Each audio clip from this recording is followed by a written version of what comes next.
huwag kayong mag-upload ng ganitong klaseng content dahil mare-report lamang po kayo. No? So kanina nga ay meron po tayong napanood na video na ang sabi po doon sa caption is kawawa naman kinain ng pating.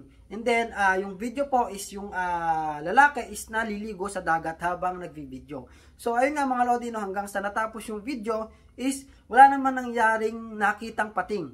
And then pag tingin natin doon sa mga comment, no, nakita ko is puro screenshot na oy reported, no. Tapos ang comment is nagagalit sila, no, misleading, nasaan naman yung pating, wala naman. And then yung iba nga is talagang ni-report yung content na yun at maaari po itong maging negative impact sa isang content creator, no. So marami pang example niyan. Isa pang example niyan is panoorin nyo hanggang dulo dahil nasa dulo yung pinakamagandang sasabihin ko. So yung mga ganon, etc. etc. And then pag tinapos mo yung video is wala naman doon yung kanyang tinutukoy.